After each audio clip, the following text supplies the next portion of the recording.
صحبت میکنم. میگوید که این زن وقتی که شوهر از خانه بیرون شد، گفت از خانه بیرون نشد تا زمانی که من از تجارت برنمیگردم. تجارت رنگی دوبای خیتای در یک هفته نبود، بلکه پای پیاده 6 ماه و 1 سال میرفتند.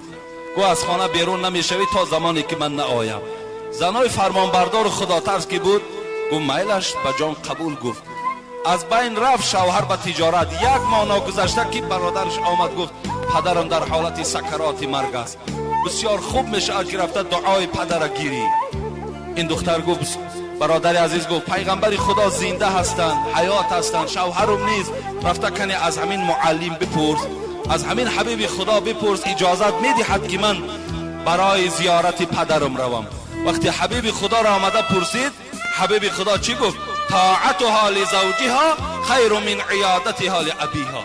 همین اطاعت شوهر کردنش بهتر است از اینکه پدرش خبر گیرد. دختر قبول کرد. ببین امروز پدر کسل باشد، شوهر درک ندارد، الکی دختر در خانه آتشه.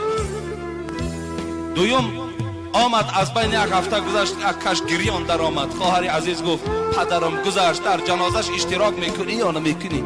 گفت حبیب خدا را پرس اجازت میدهد یا نمیدهد. وقتی نزد حبیب خدا را برادر، حبیب خدا چی گفت؟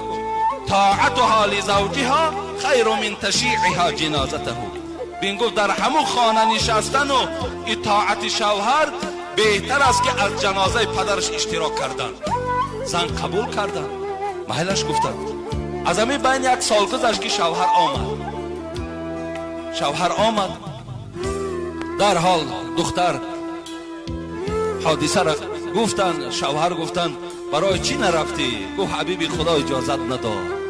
وقتی جوان دوان به پیش پیغمبر خدا رفت، حبیب خدا چی گفتن؟ ان الله قد غفر لابیها بطاعتها لزوجها. ای جوان عزیز، گفت خوش به حالت که آدم خدادار بوده، بسیار زن مسلمان داشته، بسیار زن خوب داشته، لیکن رو به همون دختر خبر بده که پدرش آدم گناهگار بوده است. پدرش آدمی گویم که خیلی سهو و غلطهای زیاد داشت، لیکن خداوند به خاطر احترام ان همین زن از برای شوهرش از گناه پدرش خداوند گذشت. ببین از گناه پدر پروردگار گذشت. به خاطر چی؟ به خاطر که این زن شوهرش احترام میکنه. البته انشاءالله آن پدر و مادر گورش پرنور است زمانی که داماد از او راضی باشد، زمانی که شوهر دخترش از دخترش راضی باشد. شما وقتی همون خانه دخترتون میرین، وقتی مثال شوهری همون خسر و خوشتامن همون در پیش شما گوید که خدا شما را برکت دهد که بسیار دختری خوب برای ما دادی، چند قدر خرسند میشوید، چقدر دیگر. ببین باور که شما قبط گوش میگیرید، لیکن وقتی گوید که یک دختری تنبل، یک دختری لادری، یک دختری چیرکینی، یک دختری گپگردانی، مثال فلان گفتن گیرد، چند قدر وقتی تو ناراحت میشه، برای تو پدر و مادری تو غمگین میشه که دختری من این گناه، لیکن تو باید وقت داشت غمگین میشدی.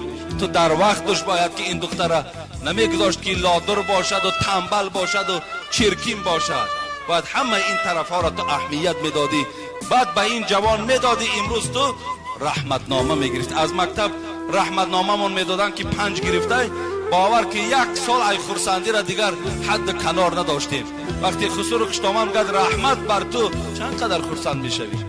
برای همین رحمتنامه را گرفتن پدرای عزیز و برادرای مهربان کوشش کنید ان شاء الله همون رحمتنامه را شما میشنوید. و این خواهر عزیز من چی گفت؟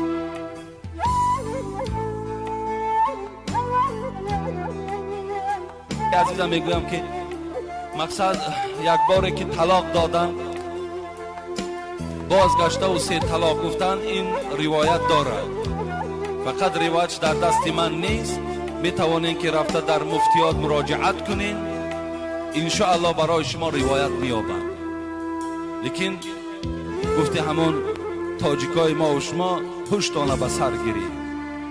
در زندگی بسیار خطری، گویم خیلی چیزی نازک است، بسیار اهمیت دهید. انشاءالله همین احترام شوهر را کنین، شوهر خواهی نخواهی احترام شما را میکنن. دوست می‌دارم که در همه عائله احترام شوهر و احترام زن وجود داشته باشد.